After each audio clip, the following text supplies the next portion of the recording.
Long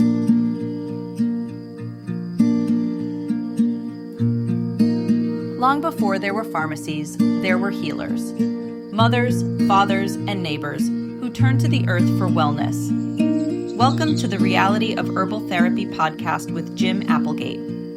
Each week we explore the plants, traditions, and time-honored remedies that connect us to that ancient wisdom, so you can bring it into your modern life.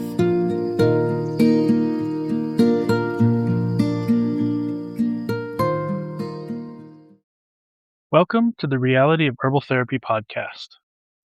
So a little bit ago, what's it been, 2-3 months, if you're a regular listener, we talked a little bit about that winter was coming and how to prepare your body for winter coming. Well, with it having been in the 60s here in Albuquerque the last week or so, it's like spring is coming. And, there's the allergies and stuff, but there's other things that come with that shift into spring.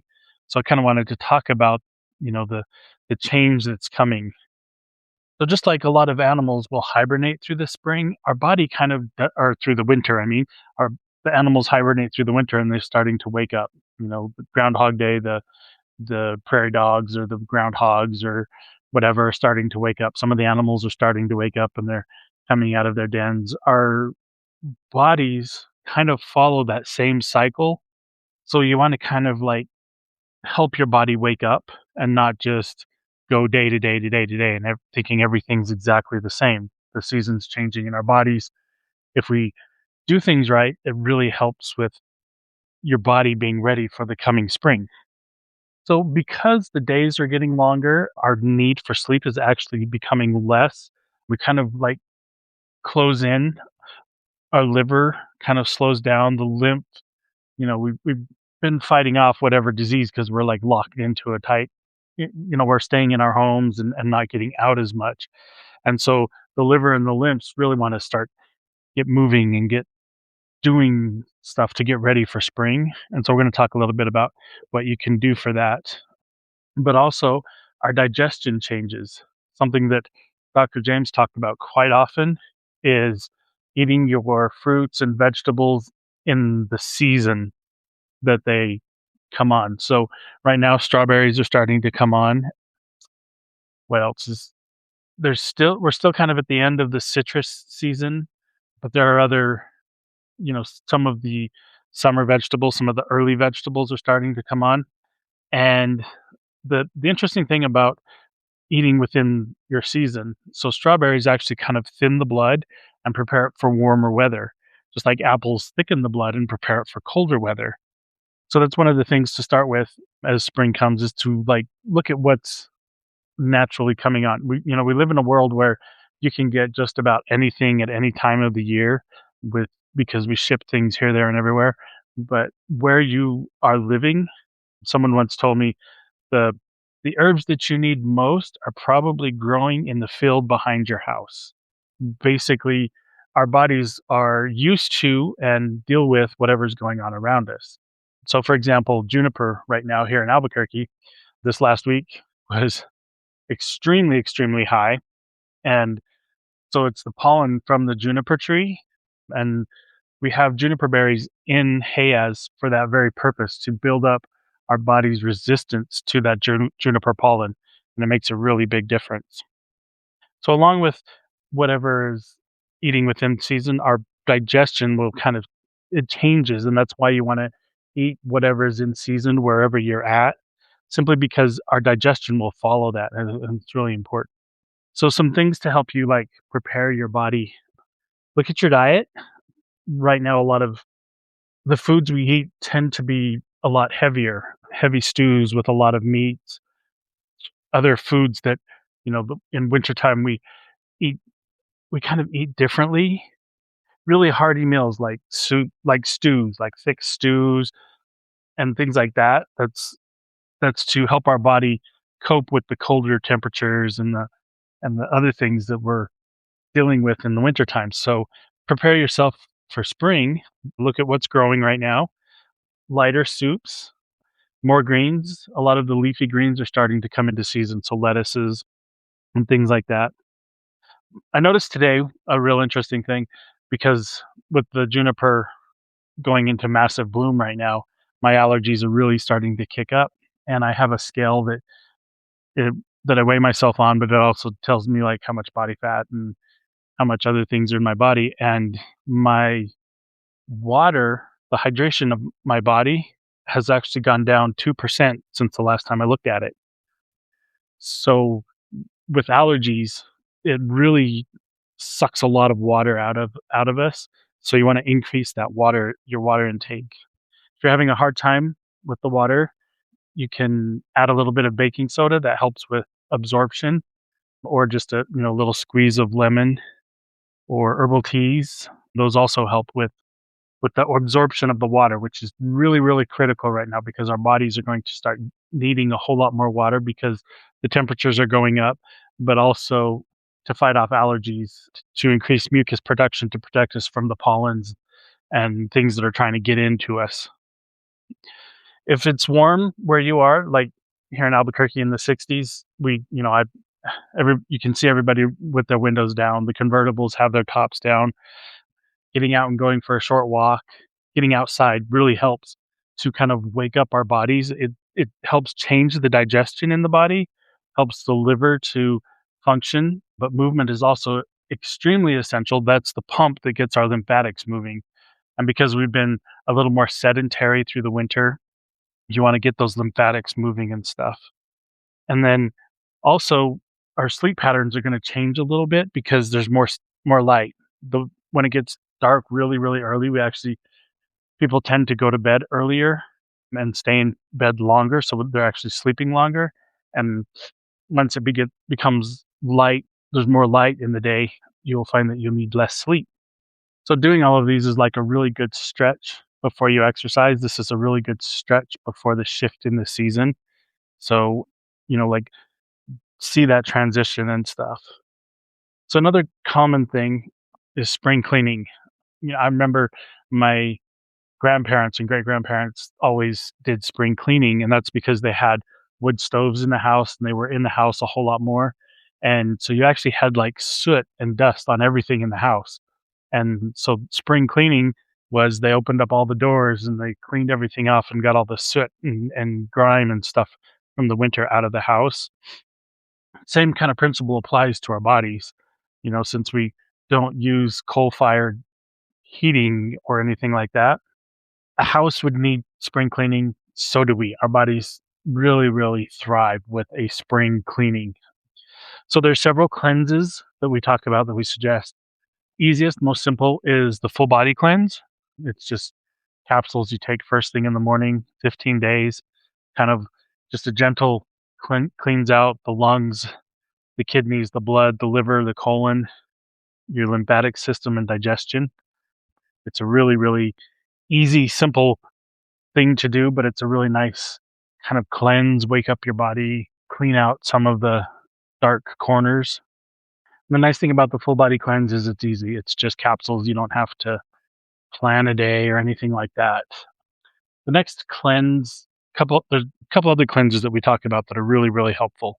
There's the liver flush that is really amazing. And doing a liver flush cleans out the liver, the gallbladder. It also flushes the entire digestive system, which can be really helpful. But that one, it takes a day or two, and a little bit of planning because you're going to be down for a day while you go through the cleanse. And I really like doing the liver cleanse because of how it flushes out your body. And somebody was talking to me about doing the liver cleanse the other day, and they said they feel lighter, like in their stomach and everything. They feel a lot lighter because they did the liver cleanse.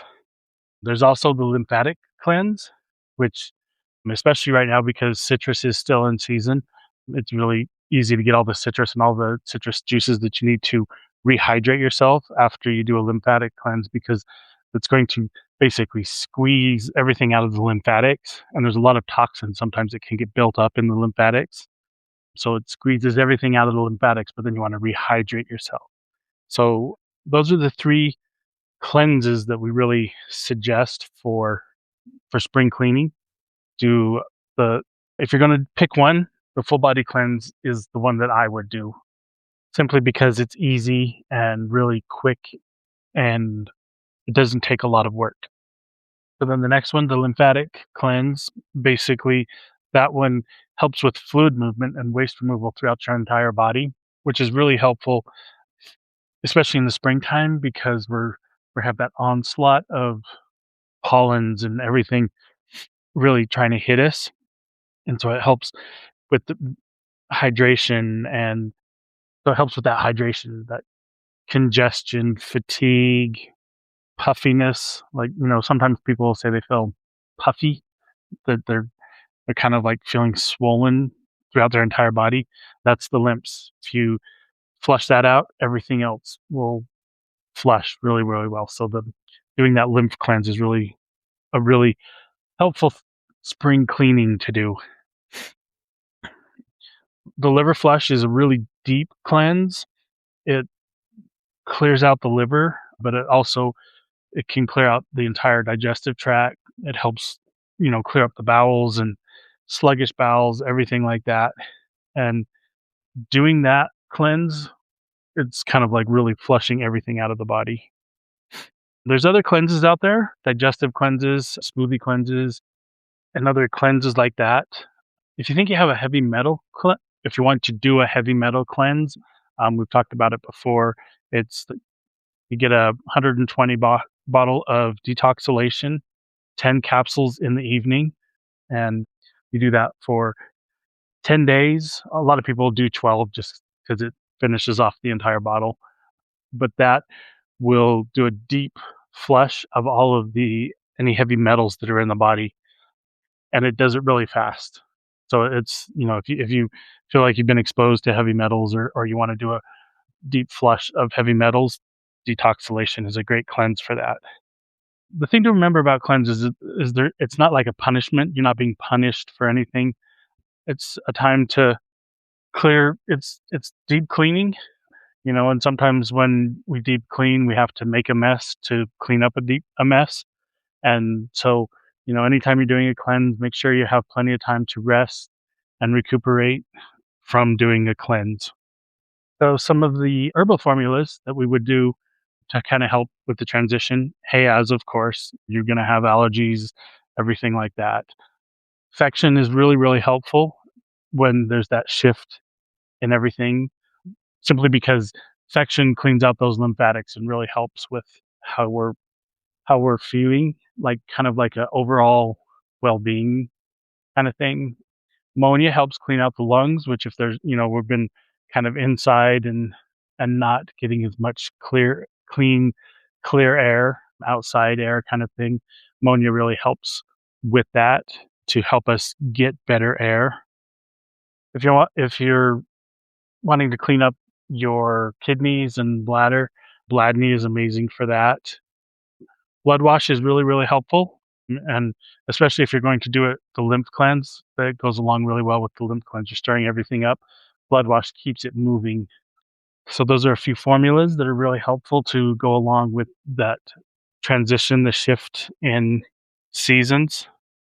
Hopefully this gives you a few ideas of what to do, to how to kind of help yourself get ready for this change in seasons. It's a wonderful change because we know summer's coming, longer days, more time outside. You know, it's a really wonderful change. So a little preparation, just like we talked about, it's that stretch before a bit of exercise. This is that stretch before the shift in what our body is going to do and what we need to do.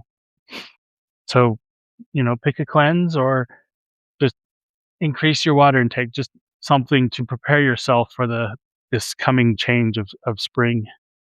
I hope this has encouraged you to think about spring cleaning in your body, but also that shift. Increase your water, get good hydration, look at seasonal foods, different things, look at your diet and make the appropriate shifts. It's been wonderful talking with you, and I look forward to sharing with some more things with you next time.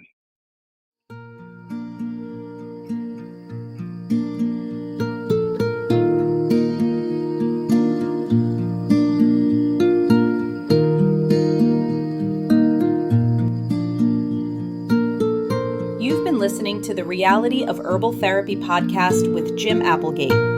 Visit drugfreehelpstore.com to download your free Healer in Every Home guidebook and explore herbal formulas that support your health naturally. Be sure to follow the podcast, leave a review, and share it with someone who loves natural living as much as you do.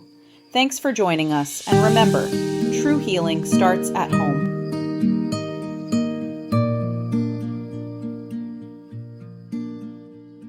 It is not the intent of professional herbal instruction or any persons associated therewith to diagnose or prescribe. The intent is only to offer herbal information for your consideration. In the event you use this information without your doctor's approval, you are prescribing for yourself, which is your God-given right. But professional herbal instruction or any persons associated herewith assume no responsibility. The claims and statements made on this podcast have not been evaluated by the Food and Drug Administration. These products are not intended to diagnose, treat, cure, or prevent any disease.